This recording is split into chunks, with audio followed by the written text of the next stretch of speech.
Épître aux Hébreux, chapitre 4. Craignons donc, tandis que la promesse d'entrer dans son repos subsiste encore, qu'aucun de vous ne s'en trouve exclu. Car cette bonne nouvelle nous a été annoncée aussi bien qu'à eux. Mais la parole qui leur fut annoncée ne leur servit de rien, parce qu'elle ne trouva pas de la foi chez ceux qui l'entendirent. Pour nous, qui avons cru, nous entrons dans le repos, selon qu'il dit « Je jurai dans ma colère, ils n'entreront pas dans mon repos ». Il dit cela, quoique ses œuvres eussent été achevées depuis la création du monde. Car il a parlé quelque part ainsi du 7e jour, et Dieu se reposa de toutes ses œuvres le 7e jour. Et ici encore, ils n'entreront pas dans mon repos. Or, puisqu'il est encore réservé à quelques-uns d'y entrer, et que ceux à qui d'abord la promesse a été faite n'y sont pas entrés à cause de leur désobéissance, Dieu fixe de nouveau un jour, aujourd'hui, en disant dans David, si longtemps après, comme il est dit plus haut, « Aujourd'hui, si vous entendez sa voix, n'endurcissez pas vos cœurs. » Car, si Josué leur eût donné le repos, il ne parlerait pas après d'un autre jour.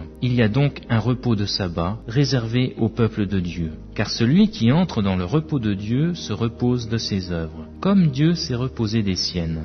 Efforçons-nous donc d'entrer dans ce repos, afin que personne ne tombe en donnant le même exemple de désobéissance. Car la parole de Dieu est vivante et efficace, plus tranchante qu'une épée quelconque à 2 tranchants, pénétrante jusqu'à partager âme et esprit, jointure et moelle. Elle juge les sentiments et les pensées du cœur. Nulle créature n'est cachée devant lui, mais tout est à nu et découvert aux yeux de celui à qui nous devons rendre compte. Ainsi, puisque nous avons un grand souverain sacrificateur qui a traversé les cieux, Jésus, le Fils de Dieu, demeurons fermes dans la foi que nous professons, car nous n'avons pas un souverain sacrificateur qui ne puisse compatir à nos faiblesses. Au contraire, il a été tenté, comme nous, en toutes choses, sans commettre le péché. Approchons-nous donc, avec assurance du trône de la grâce, afin d'obtenir miséricorde et de trouver grâce pour être secourus dans nos besoins.